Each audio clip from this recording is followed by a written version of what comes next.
Hi viewers, welcome to Nimmi's tasty veg cooking. இன்றைக்கி நம்ம ஒரு சுவையான உடம்புக்கு சத்தான ஒரு இஞ்சி தொகையல், சூப்பரான இஞ்சி தொகையல் எல்லோரும் பண்ணது தான். இருந்தாலும் என்னோடய ஸ்டைலில் நான் எப்படி பண்ணுறேங்கிறத உங்களுக்கு காட்டுறேன். முதல்ல இஞ்சி தொகையலுக்கு என்னென்ன வேணுங்கிறது முதல்ல பார்த்துக்குவோம். அப்புறம் அதனுடைய செய்முறை விளக்கத்தை அப்புறம் பார்ப்போம். இஞ்சி நல்லா தோல் சீவி அலம்பி அது ஒரு கப் எடுத்து வச்சுருக்கேன். அப்புறமா ஒரு கப்பு இஞ்சி துண்டு, அதுக்கு ஒரு சின்ன எலுமிச்சம்பழம் சைஸு புளி இப்படி ஊற்று வச்சுருக்கேன். அப்புறம் 1 டேபிள் ஸ்பூன் உளுத்தம்பருப்பு, 1 டேபிள் ஸ்பூன் கடலைப்பருப்பு, 1 கப்பு இஞ்சின்னா அரை கப்பு தேங்காய், இதெல்லாம் தான் வேணும். பச்சை மிளகாய், இது காரம் நம்ம காஷ்மீர் மிளகாய் எடுத்து வச்சுட்டுருக்கேன். நான் 8 மிளகாய் எடுத்து வச்சுட்டுருக்கேன். வாசனைக்கு 2 பச்சை மிளகாய் எடுத்து வச்சுட்டுருக்கேன். எங்காத்து காரத்துக்கு நீங்கள் உங்காத்துக்கு எவ்வளோ வேணுமோ அவ்வளோ காரம் நீங்கள் எடுத்துக்கலாம். அப்புறம் தாளிக்கிறதுக்கு நல்லெண்ணெய் தான் தாளிக்கணும். அப்புறம் உப்பு, ஒரே ஒரு வத்த மிளகாய் தாளிக்கிறதுக்கு, கொஞ்சம் கருவேப்பிலை, கடுகு, உளுத்தம்பருப்பு. இதில் வெல்லம் நான் எடுத்து வைக்கலை. வேணும்னா வெல்லம் சேர்த்திக்கலாம். வெல்லம் இருக்குது. நான் வெல்லம் போடுவேன். ஸோ நீங்கள் வெல்லம் வேணுங்கிறவா வெல்லம் போட்டுக்கலாம், வேண்டாங்கிறவா நீங்கள் ஸ்கிப் பண்ணிடலாம். நான் எடுத்து வச்சுருக்கேன், தேவையானதை நான் எடுத்து வச்சுருக்கேன். இனிமேல் இதோடைய செய்முறை விளக்கத்தை பார்ப்போம். இப்போ நம்ம கேஸ் பற்ற வச்சுங்க, ஒரு சின்ன பேன் போட்டிருக்கேன். இதில் நல்லெண்ணெய் தான் தாளிக்கணும். ஒரு 2 ஸ்பூன் ஊற்றிருக்கேன்.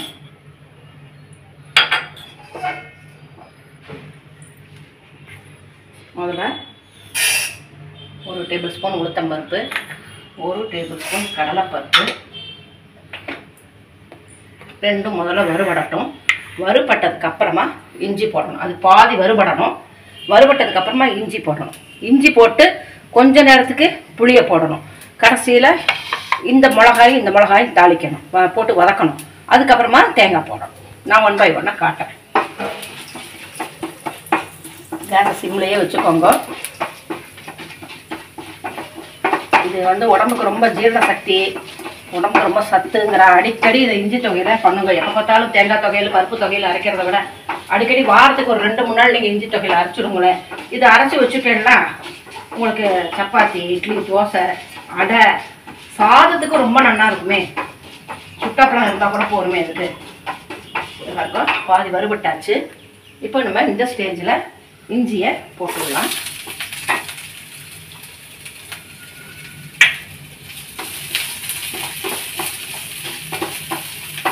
கேஸ் சன்னமாகவே இருக்கட்டும். அப்புறம் கொஞ்சம் பாருங்கள், புளியை இந்த மாதிரி பிச்சு போட்டுக்கலாம். ஒரு சின்ன குட்டி எலுமிச்சம்பழம் சைஸ் தான் எடுத்துட்டுருக்கேன் புளி. அதுக்கப்புறம் இந்த 2 பச்சை மிளகாயும் இந்த காஷ்மீர் மிளகாயும் போட்டோம். உங்கள்கிட்ட காஷ்மீர் மிளகாய் இல்லைன்னா நீங்கள் அந்த சாதா மிளகாயை கூட போட்டுக்கலாம். இது கொஞ்சம் கலர் கொடுக்குமே ஒண்டி நான் போட்டிருக்கேன், அவ்வளோதான்.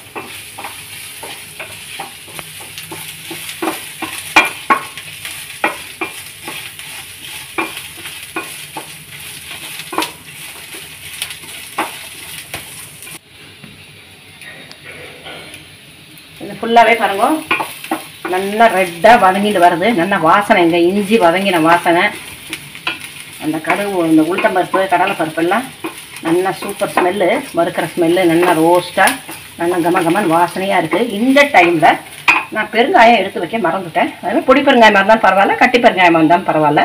இந்த நேரத்தில் இந்த சூட்டோட எந்த பெருங்காயத்தூளாக இருந்தாலும் பரவாயில்ல, இதுவாக இருந்தாலும் பரவாயில்ல, இதுவும் ஒரு 1/2 டீஸ்பூன் பெருங்காயம் அதையும் சேர்த்து விடுங்க. அதை எடுத்து வைக்க மறந்துட்டேன். அதனால் இதை அப்படியே வச்சு வறுக்கிறேன். இந்த பாருங்க, நல்லாவே செவந்துன்னு வந்துவிட்டோம். இதுதான் பதம்.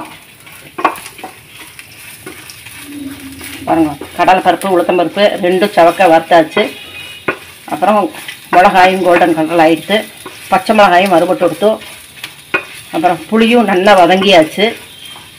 இப்போ நம்ம இதை எடுத்து ஆற வச்சுடுவோம். ஆற வச்சுட்டு அதுக்கப்புறம் பார்க்குறேன். இப்போ நம்ம அழகாக வறுத்ததெல்லாம் ஒரு மிக்சி ஜாரில் போட்டுட்டாச்சு. இதை நான் அரைச்சிட்டு அது எப்படி அரைச்சிருக்கேங்கிறதையும் உங்களை பார்க்குறேன். நம்ம 3/4 பாகம் அரைச்சிட்டோம். இப்போ இந்த ஸ்டேஜில் 1/2 கப்பு தேங்காய் எடுத்து வச்சுருக்கேனே, இதையும் பச்சையாகவே போட்டுவிடலாம். தேங்காயெல்லாம் வறுக்கணுங்கிற அவசியம் இல்லை. இதையும் போட்டு நான் கொஞ்சம் நேரம் 3 அரைச்சி விடலாம்.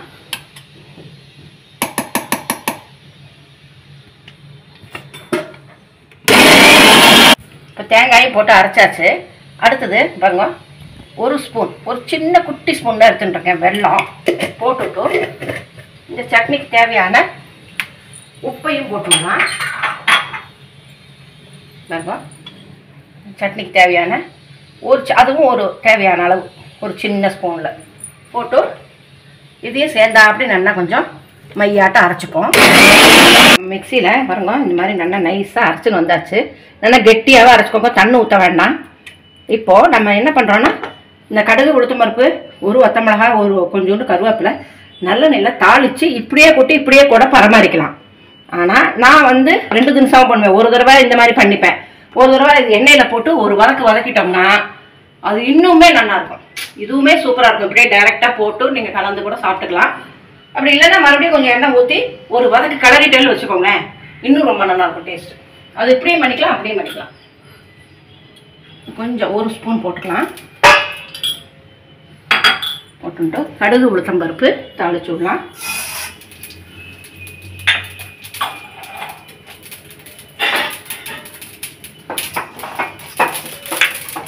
முன்னாடியே பெருங்காயம் உப்பு எல்லாம் போட்டாச்சு.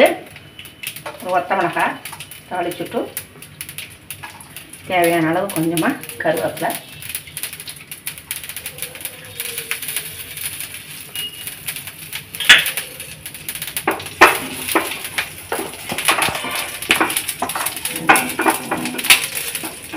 இது கொஞ்சம் வதக்கி சாப்பிட்டேன்னா கொஞ்சம் சப்பாத்திக்கெல்லாம் இன்னும் ரொம்ப ஹைலைட்டாக இருக்கும், ரொம்ப நல்லா இருக்கும்.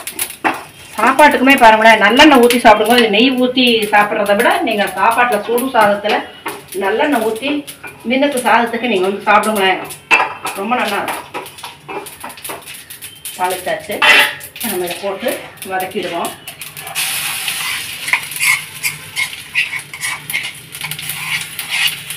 ஒரு 5 நிமிஷம் வதங்கட்டும். வதங்கினப்பறம் நான் காட்டுறேன். இப்போ நல்லெண்ணெய் ஊற்றி தாளித்து அந்த அரைச்ச விழுத நல்லா பாருங்க, இப்படி இந்த மாதிரி லேகிய மாதிரி அழகாக அப்படி கிண்டிலே வாங்கும். இது ரொம்ப நேரம் பண்ண வேண்டாம், ஒரு 2 நிமிஷம் 3 நிமிஷம் கிண்டினா போகிறோம். கேஸ் ஆஃப் பண்ணிட்டேன் நான் அப்போவே. அதனால் கொஞ்சம் நல்லா ஆறட்டும். பாருங்கள், இந்த பதம் தான் போகிறோம். இந்த மாதிரி இருந்தால் போகிறோம். ஆறுனா விட்டு நான் சர்விங் பவுலில் மாற்றிட்டு உங்களுக்கு காட்டுறேன். இப்போ நம்ம இஞ்சி துவையல் சூப்பராக ரெடி ஆகிடுது. சத்தான சுவையான காரசாரமான இஞ்சி துவையல் ரெடி. பாருங்க, ஒரு கிண்ணத்தில் எடுத்து வச்சாச்சு. இப்போது இதை எடுத்து சுட சுட சாதம் பண்ணியிருக்கேன். அதில் நல்லெண்ணெய் ஊற்றியிருக்கேன். இதை போட்டுண்டு கொஞ்சமாக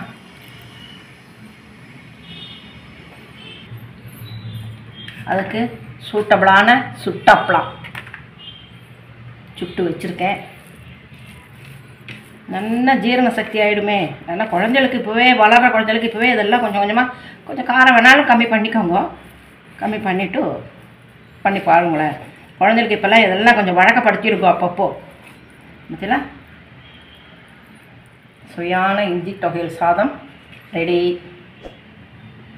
இந்த டிஷ் பிடிச்சிருந்ததுன்னா கமெண்ட் பண்ணுங்க, ஷேர் பண்ணுங்க, சப்ஸ்கிரைப் பண்ணுங்க. நன்றி, வணக்கம்.